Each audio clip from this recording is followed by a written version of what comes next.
dans ma soustraction traditionnelle ici. Donc, on n'est pas dans les stratégies inventées, on est dans les algorithmes traditionnels de soustraction. Je vais vous montrer l'autre façon que tout à l'heure. Donc, ici, j'ai 703 auquel je veux soustraire 58 et trouver la différence. Je commence avec mes mes unités. J'ai 3 unités.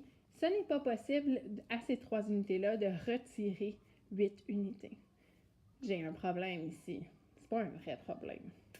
J'ai 0 dizaines, mais j'ai des centaines. Donc, je vais être capable de venir chercher ici une centaine, il peut en rester 6, et transformer cette centaine-là en 10 dizaines que je vais venir ajouter ici. Donc, j'ai mes 10 dizaines. Je n'ai pas terminé. Il faut que je prenne une de ces dizaines-là. Je vais donc en avoir 9 que je transforme en unités. Donc, ici, j'ai pris une centaine que j'ai transformée en dizaines, que j'ai échangé en dizaines. J'ai pris une de ces dizaines-là, il m'en reste donc 9, et que j'ai transformé en 10 unités. J'ai donc 13 unités. Donc, tout à l'heure, tu vois, donc j'avais 70 dizaines au départ. Maintenant, j'en ai 69. J'en ai pris une de ces dizaines-là pour échanger, pour faire 10 unités de plus. 13 moins 8, 5, 9 moins 5, 4, j'ai 6 centaines auxquelles je ne soustrais rien, donc 6. Voilà l'autre façon, quand on a un zéro à la place des dizaines ou des centaines, donc avec les chiffres qui suivent dans nos positions. OK, alors, on a un autre niveau ici de soustraction. Alors, c'est un peu plus complexe parce que à la position des dizaines, dans mon nombre auquel je soustrais, donc mon total, j'en ai pas de dizaines. Donc, on va voir comment on soustrait quand on arrive là. Donc, quand je commence, je vais y aller. Je prends un crayon rose, comme ça va être plus clair. J'ai 7 unités auxquelles je soustrais 8 unités. Donc, comme je n'ai pas assez d'unités ici dans mon nombre, je vais devoir aller échanger une dizaine contre des unités.